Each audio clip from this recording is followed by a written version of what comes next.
Good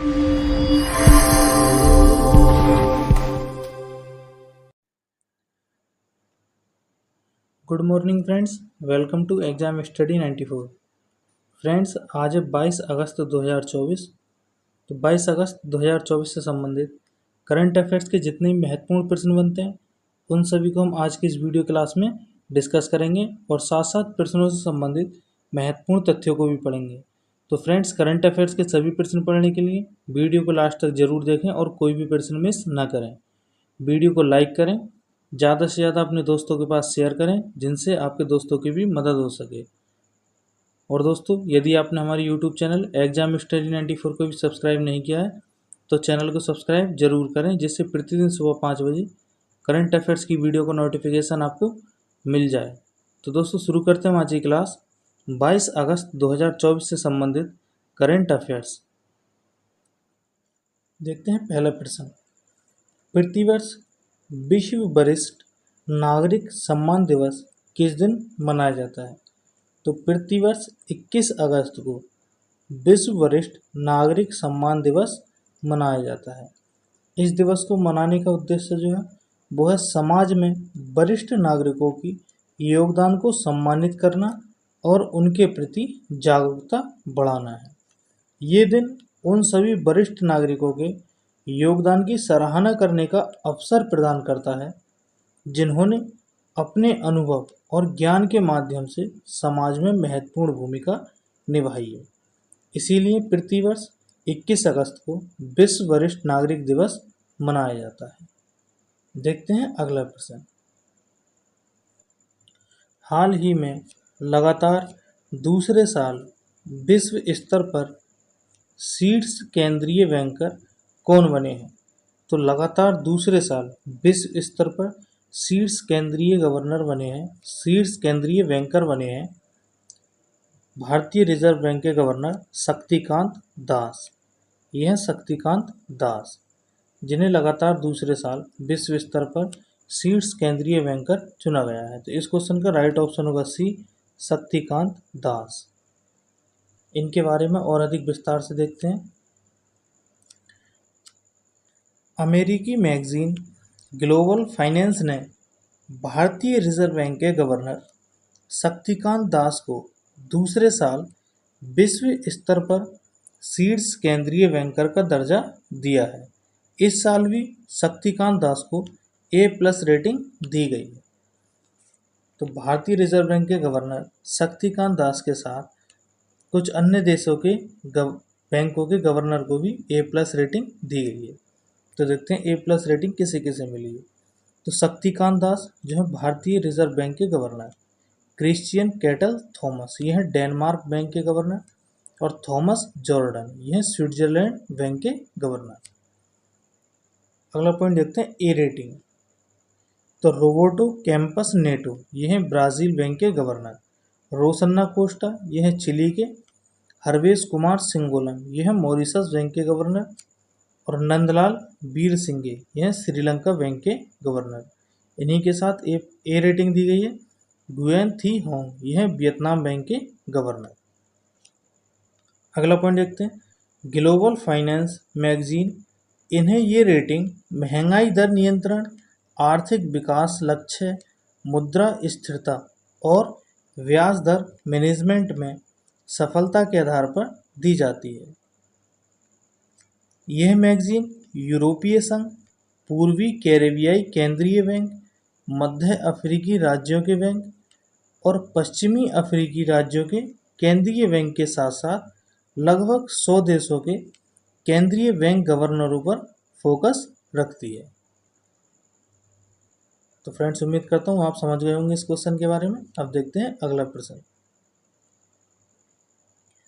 हाल ही में किसने salon category में इंडियन नेशनल कार चैंपियनशिप 2024 जीती है?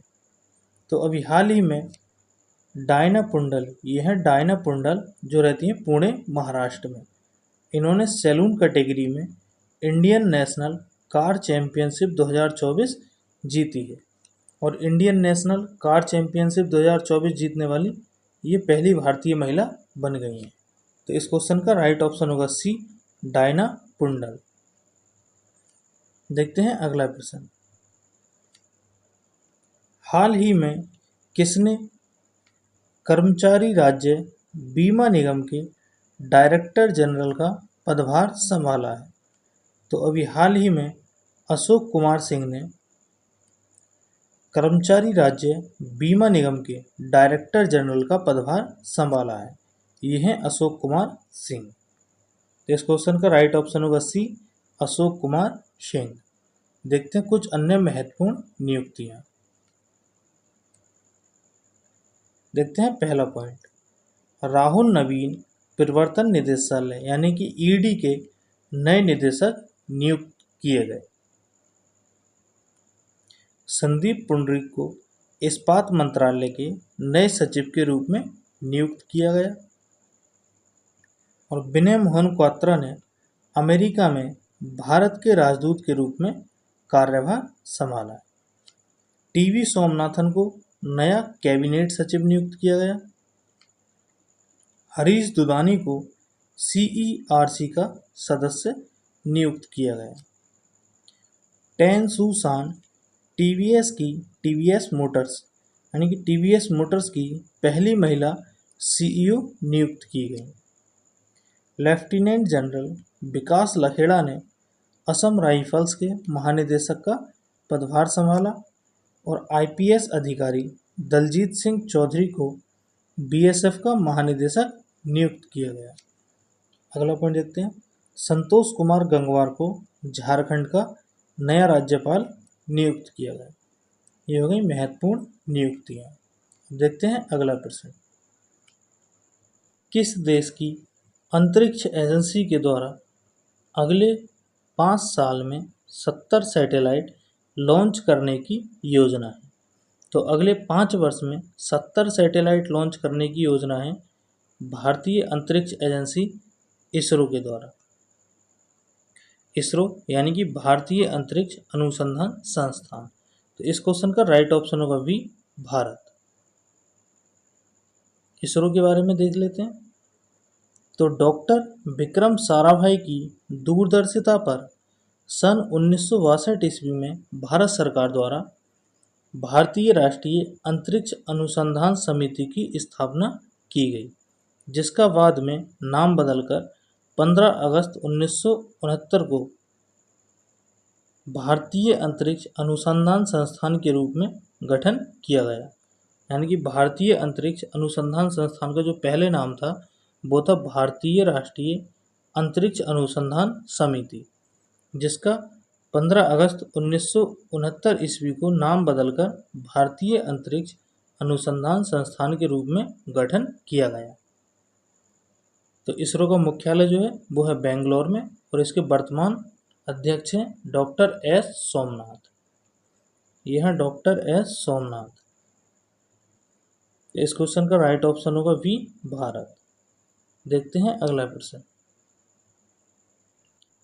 पेरिस पैरालंपिक 2024 के लिए भारतीय दल के सेफ डी मिशन के रूप में किसे नामित किया गया है?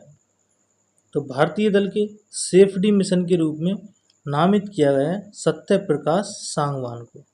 ये हैं सत्य प्रकाश सांगवान, जिन्हें पेरिस पैरालंपिक 2024 के लिए भारतीय दल के सेफ डी मिशन के रूप में नामित किया गया है। तो इस क्वेश्चन का राइट ऑप्शन होगा डी, सत्य प्रकाश सांगवान। देखते हैं अगला प्रश्न,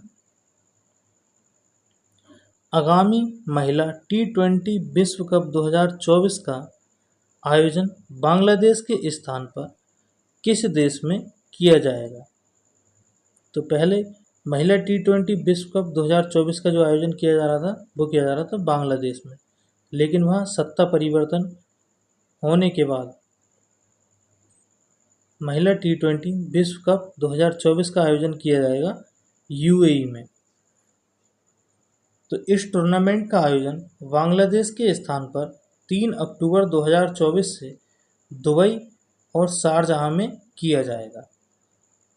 ठीक है, तो इस क्वेश्चन का राइट ऑप्शन होगा ए, दुबई। देखते हैं अगला प्रश्न, हाल ही में भारत ने किस देश के साथ ग्रीन अमोनिया एक्सपोर्ट एग्रीमेंट किया है? तो अभी हाल ही में भारत ने जापान देश के साथ ग्रीन अमोनिया एक्सपोर्ट एग्रीमेंट किया है। तो इस क्वेश्चन का राइट ऑप्शन होगा ए, जापान। हाल ही में किसके द्वारा बिजली क्षेत्र को बढ़ावा देने के लिए प्रॉम्प्ट पोर्टल लॉन्च किया गया? तो अभी हाल ही में केंद्रीय मंत्री मनोहर लाल खट्टर जी के द्वारा बिजली क्षेत्र को बढ़ावा देने के लिए प्रॉम्प्ट पोर्टल लॉन्च किया गया। तो इस क्वेश्चन का राइट ऑप्शन होगा डी, मनोहर लाल खट्टर। इस पोर्टल को लॉन्च करने के साथ केंद्रीय मंत्री ने ड्रिप्स और जल विद्युत डीपीआर पोर्टल को भी लॉन्च किया था। तो ये पोर्टल थर्मल पावर परियोजनाओं की वास्तविक समय की ट्रैकिंग और विश्लेषण की सुविधा के लिए बनाया गया है। इस पोर्टल का जो उद्देश्य है वो बिजली परियोजनाओं को समय पर चालू करने के लिए महत्वपूर्ण मुद्दों की पहचान करना और उनका समाधान करना है। तो फ्रेंड्स, इस क्वेश्चन का राइट ऑप्शन होगा डी, मनोहर लाल खट्टर। और प्रॉम्प्ट पोर्टल के साथ दो अन्य पोर्टल ड्रिप्स, एक पोर्टल है ड्रिप्स और दूसरा पोर्टल है जल विद्युत डीपीआर। इन 3 पोर्टल को लॉन्च किया था केंद्रीय मंत्री मनोहर लाल खट्टर ने। देखते हैं अगला प्रश्न। किस डेयरी ब्रांड को दुनिया का सबसे मजबूत डेयरी ब्रांड का दर्जा मिला है? तो अभी हाल ही में अमूल डेयरी ब्रांड को दुनिया का सबसे मजबूत डेयरी ब्रांड का दर्जा मिला है। तो इस क्वेश्चन का राइट ऑप्शन होगा बी, अमूल डेयरी ब्रांड। देखते हैं next question. Reserve bank of India ने किसे तमिलनाडु मर्केंटाइल बैंक के एमडी और सीईओ के रूप में नियुक्ति को मंजूरी दी है? तो अभी हाल ही में रिजर्व बैंक ऑफ इंडिया ने सली सुकुमारन नायर को, ये है सली सुकुमारन नायर, जिन्हें तमिलनाडु मर्केंटाइल बैंक के एमडी और सीईओ के रूप में नियुक्ति को मंजूरी प्रदान की है। तो इस क्वेश्चन का राइट ऑप्शन होगा डी, सली सुकुमारन नायर। तो फ्रेंड्स, उम्मीद करता हूँ करंट अफेयर्स के जो महत्वपूर्ण प्रश्न है वो आपको याद हो गए होंगे। तो फ्रेंड्स, यदि आपका कोई प्रश्न छूट गया तो वीडियो को शुरू से लास्ट तक दोबारा देख सकते हैं। वीडियो को लाइक करें, ज़्यादा से ज़्यादा अपने दोस्तों के पास शेयर करें और हमारी यूट्यूब चैनल एग्जाम स्टडी 94 को सब्सक्राइब जरूर करें।